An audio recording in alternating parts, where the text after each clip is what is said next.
Look at that. It just comes right apart. Hey y'all, it's Frank from Get the Gold 777. If you saw my last video, you saw how we could take gold ore and put it in a molly pot and crush it.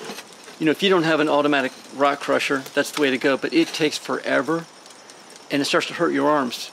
I just use some little pieces. Now what happens if you got some big pieces of ore? Yeah, you can break them down using the molly pot, but it's gonna hurt. I mean, it hurts your arms, just bashing the damn things over and over, oh, pardon me, bashing those things over and over again. But it's some history. I looked at some history, and the way the old timers used to do it is they would put the rocks, the gold ore, in coals, in fire, and just let it roast. And then after several hours, and you know, bring it up to like 1100 degrees, and then letting it cool off real fast, like in a pot of water, it would create all sorts of cracks and fissures in the ore, and make it much easier to extract the gold, much easier to pound it out in the molly pot. So today what we're going to do is we're going to take these pieces of gold ore, put it in the coals, bring it up to 1100 degrees, and then drop it into some cold water. Then we're going to try it. It's going to be fun. Let's do it. We have one handy fire pit. I just put in some seasoned wood. Let's let it get really hot and create some coals, then we're going to drop that ore in there. I'm going to use an infrared thermometer to determine the heat of the fire.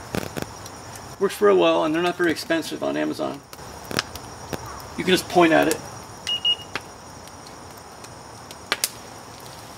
Right now it's about 700 degrees. I'm sure the coals will be a little bit hotter than that because we need to get it about 1000. So it's 987 degrees.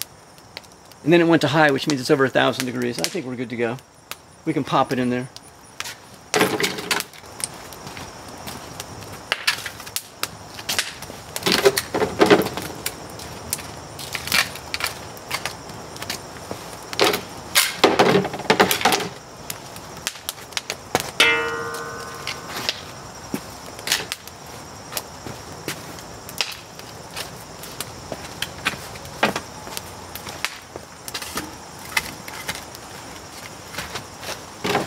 Now we're going to make the fire rage.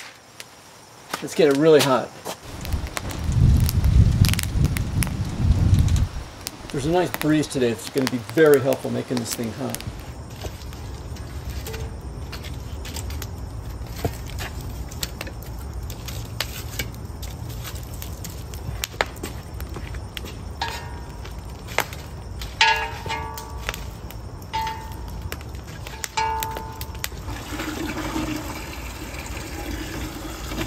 I don't know if it's going to explode or not. When you put in quartz that's over 1000 degrees into ice cold water, what happens? I'm going to turn the other way, but you guys can look at it because you're not going to get hurt. I think it's going to be okay though. Let's do it.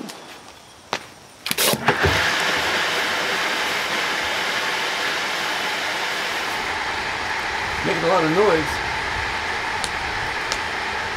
Let's look closer. It looks like a piece split off.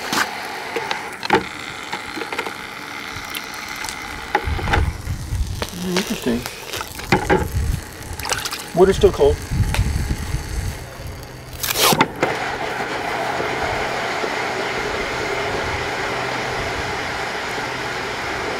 Two.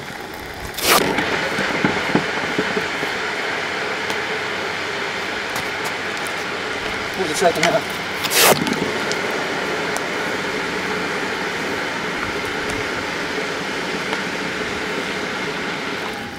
Water got hot.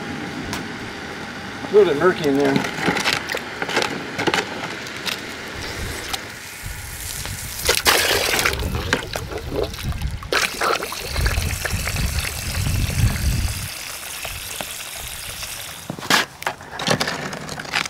What you can't see is there's a lot of pieces in there.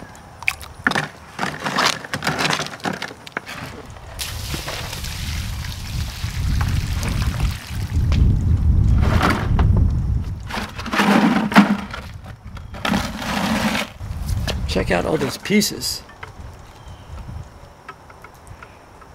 That's cool. It's shattered into all sorts of pieces. This used to be hard, so look at that. It just comes right apart in your hands. All right. Let's take one of the bigger ones.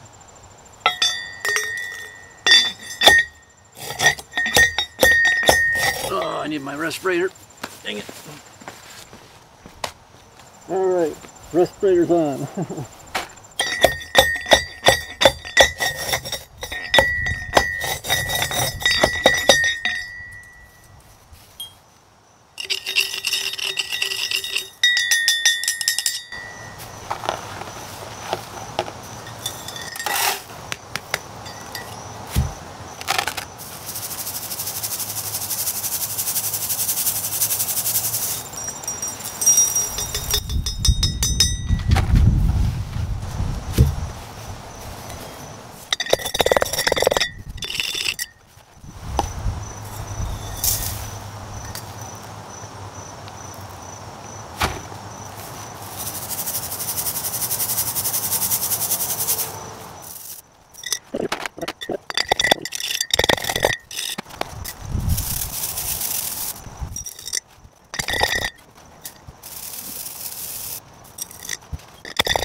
I think we have a good sample. I mean, we have a lot left. There's a good sample. Let's pan that out and see if there's any gold. We're going to put in some jet tris, a surfactant. That's going to prevent the lighter gold from floating away. Because the surface tension, sometimes the real fine stuff can't get through it. Get up there, you. So it breaks the surface tension. Now I like to use this pan because of my color blindness. I don't know why, but I've got the red-green color blindness. Hey, neighbor. I've got the red-green color blindness where I can't see the gold that well on here, but I can see it really well on the blue. So we're going to use the blue. I have to get all this up. It's not ideal. We're not going to use it the way it's supposed to be used.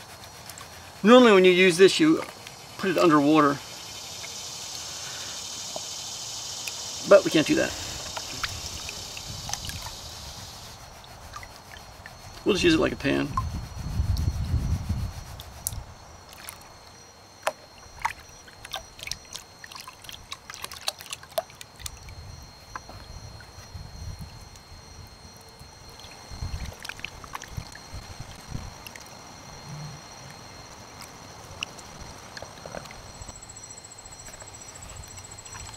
So we're down to the real black stuff here. As you can see, I'll show you the dark stuff.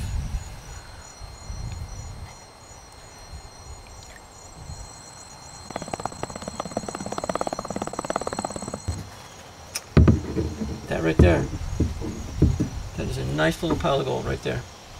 See if I can zoom up on it for you. Look at that. We'll dry it out, take it inside, and it'll give you guys a much better picture of it.